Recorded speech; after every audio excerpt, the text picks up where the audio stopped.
Eric Axel Karlfeldt. Erik Axel Karlfeldt Sweden के प्रसिद्ध कवि थे। उन्हें 1931 में साहित्य का नोबेल प्राइज प्रदान किया गया।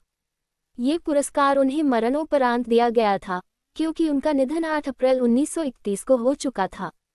नोबेल समिति ने उनके काव्य को ही पुरस्कार का आधार बनाया। कार्लफेल्ट का जन्म 20 जुलाई 1864 को कालबो, डालरना, स्वीडन में हुआ था। उनके पिता का नाम एरिक जैनसन था और उनकी माता का नाम अन्ना स्टीने जन्सडटर था। दोनों पुराने खनन परिवारों से संबंधित थे।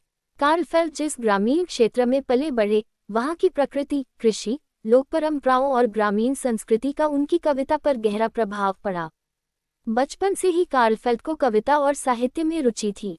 उन्होंने अपने जन्मस्थान और बाद में वेस्टेरस में शिक्षा प्राप्त की।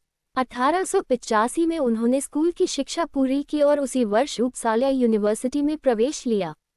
वहां उन्होंने लंबे समय तक अध्ययन किया और बीच बीच में अपनी आजीविका के लिए शिक्षक तथा पत्रकार के रूप में काम किया। 1898 में उन्होंने विश्वविद्यालय की डिग्री प्राप्त की। शिक्षा पूरी करने के बाद कार्लफेल्ट ने स्टॉकहोम की रॉयल लाइब्रेरी में लगभग 5 वर्ष काम किया। इसके बाद वे स्वीडिश अकेडमी ऑफ एग्रीकल्चर के पुस्तकालयाध्यक्ष बने। हालांकि उनका पेशेवर जीवन पुस्तकालय और शिक्षा से जुड़ा था, लेकिन उनकी वास्तविक पहचान एक कवि के रूप में बनी। उनकी पहली प्रमुख कविता संग्रह विल्डमार्क्स ऑफ कॉलेग्स विजर्ड songs of the wilderness and of love 1895 में प्रकाशित हुई। इसके बाद Fridolins visor 1898, Fridolins lustgard 1901, Flora of Pomona 1906, Flora of Bellona 1918 और हॉस्थॉर्न 1927 जैसी रचनाएं प्रकाशित हुईं। कार्लफेल्ट की कविता की सबसे बड़ी विशेषता उनकी भाषा पर असाधारण पकड़ थी। उनकी रचनाएं अपने जन्मस्थान डालरना की प्रकृति और परंपराओं से गहराई से जुड़ी थीं, लेकिन उनके विषय केवल स्थानीय नहीं थे। ग्रामीण जीवन के माध्यम से वे प्रेम, विरह, हानि, हास्य, इच्छा और मानव जीवन की सार्वभौमिक भावनाओं को व्यक्त करते थे।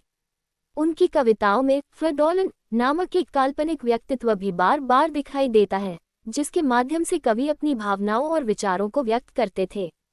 1904 में कार्लफेल्ट को स्वीडिश अकेडमी का सदस्य चुना गया।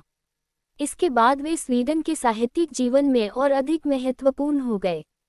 1905 में वे नोबेल इंस्टीट्यूट से जुड़े और 1907 में नोबेल कमेटी के सदस्य बने। 1912 में उन्हें स्वीडिश अकेडमी का परमानेंट सेक्रेटरी नियुक्त किया गया, जिसके बाद उन्होंने अपना अधिकांश समय अकेडमी और कविता को समर्पित किया। कार्लफेल्ट का नोबेल प्राइज से एक दिलचस्प संबंध था। 1912 में उन्हें साहित्य के नोबेल प्राइज के लिए चुना गया था, लेकिन उन्होंने पुरस्कार स्वीकार करने से इनकार कर दिया। बाद में उन्हें फिर से सम्मानित करने पर विचार किया गया। अंततः 1931 में उनकी मृत्यु के बाद उन्हें साहित्य का नोबेल प्राइज प्रदान किया गया। आज के नोबेल नियमों के अनुसार सामान्यतः पुरस्कार मरणोपरांत नहीं दिया जाता। 1974 में नियम बदलकर इसे स्पष्ट रूप से प्रतिबंधित किया गया। 8 अप्रैल 1931 को स्टॉकहोम, स्वीडन में कार्लफेल्ट का निधन हुआ। उनके निधन के बाद उसी वर्ष उन्हें नोबेल प्राइज से सम्मानित किया गया। एरिक एक्सेल कार्लफेल्ट का साहित्य ये दिखाता है कि स्थानीय प्रकृति, संस्कृति और परंपराओं को आधार बनाकर भी सार्वभौमिक मानवीय भावनाओं को व्यक्त किया जा सकता है। उनकी कविता में स्वीडन की ग्रामीण दुनिया के साथ प्रेम, प्रकृति, स्मृति, हास्य और जीवन के गहरे अनुभवों का सुंदर मेल दिखाई देता है। इसी कारण वे स्वीडिश साहित्य के महत्वपूर्ण कवियों में आज भी याद किए जाते हैं।